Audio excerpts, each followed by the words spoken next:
Hi, I'm Brandon Moore. I'm with Tyler Birk, who got 7th at regionals in Richmond at the WCQ qualifier.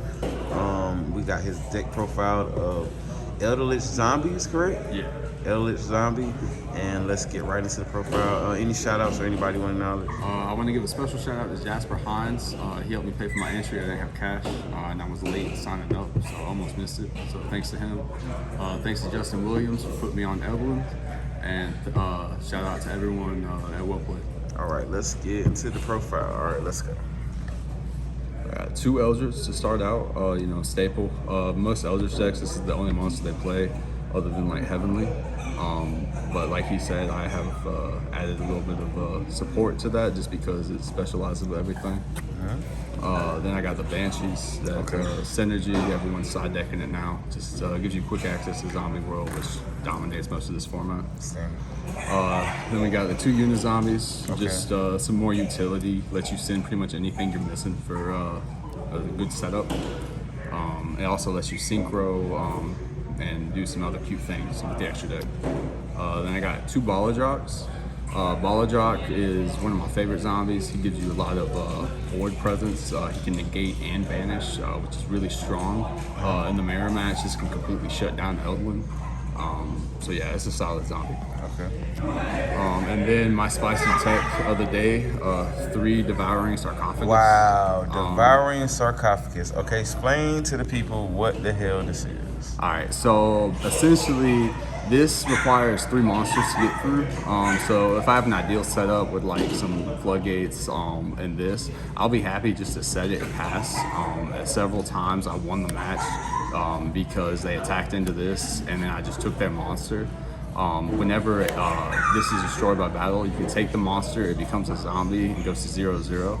And then when it's in the graveyard, you can also banish it when the zombie is destroyed. So it could be the same monster you just took, and you can banish it, and then you can take another monster that destroyed it. Wow, so we have a great old Snatch Steal monster, and it actually takes 3 interactions to get rid of, essentially 3 battle interactions. And it also opens up a lot of stuff with the extra deck, so that's a big important thing as well. Wow, okay. And then the final monster I play is Yata-Garasu. I know everyone thinks, not at all. Did you really play Yata? Yeah. Did you really play it? Yeah, so I actually didn't get to officially resolve it because all my opponents had scooped when I had it in my hand, but in playtesting, I've resolved it several times. Essentially, the reason I play the Yata is because like you don't need your normal summon, and with Eldritch you can literally just clear the board real quick and punch them. If they stop it, they stop it. Right. That's what my floodgates are for to support. So it's just a if you get it thing. And then it's a secret, y'all. Yes, first ed. All right, moving on. All right, on to the spells. 3 Cursed Eldlich, pretty simple. Standard. Searches for all the good cards. Standard.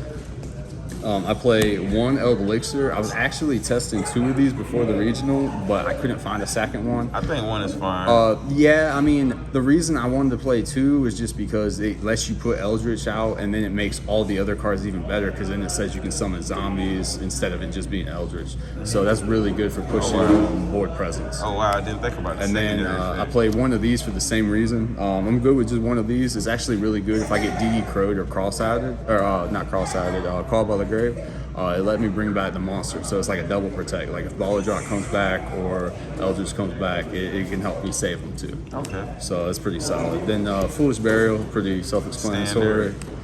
Same thing with the Called by, pretty self-explanatory. And then 2 Zombie World. I was actually supposed to side deck the 3rd one, and I forgot it because I was filling my deck list out in line. So my side deck is like awful because I forgot about a lot of cards. But yeah, pretty self-explanatory. Floodgate dominates the format. And then the final spell, 3 Prosperities.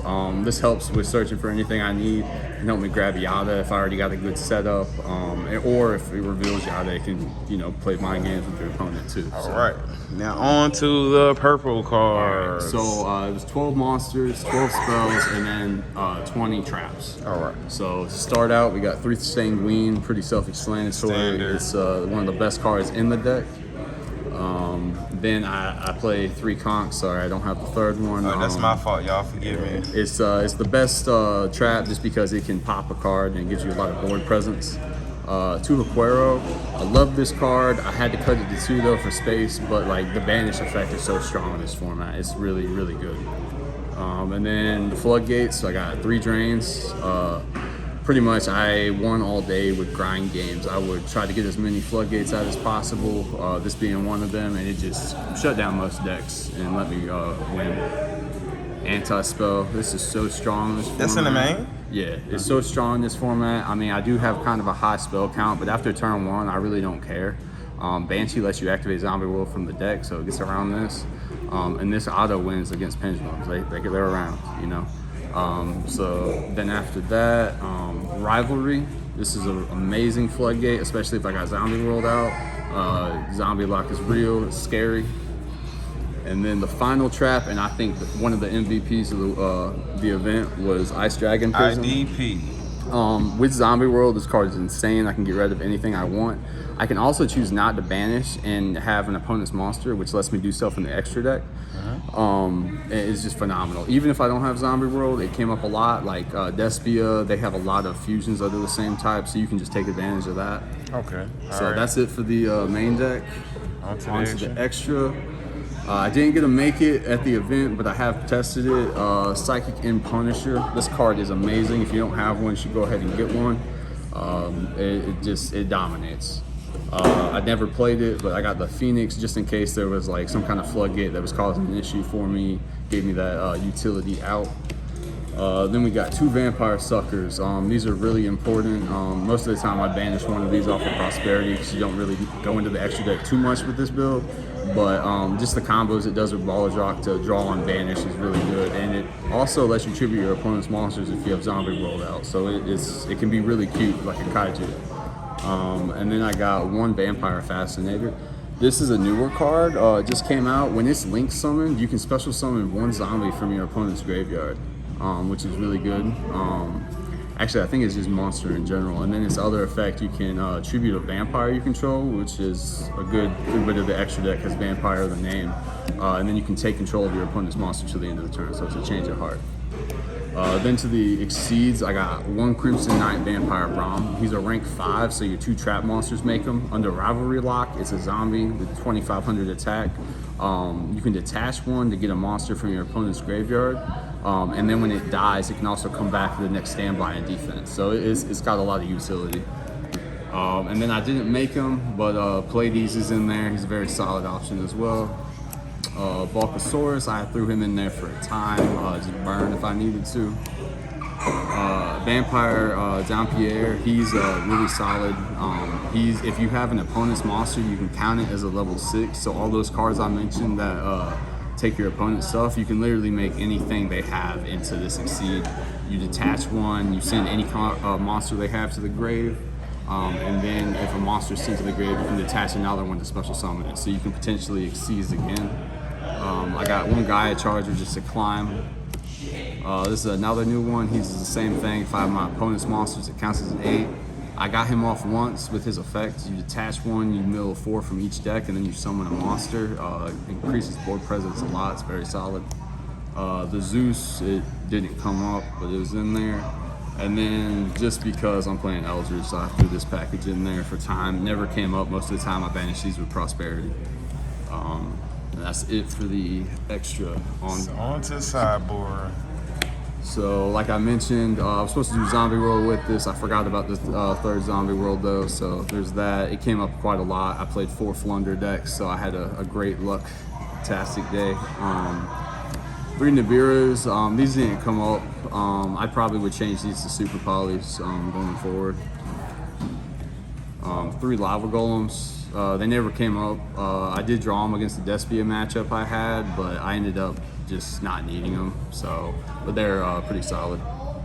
3 Dark Ruler No Mores.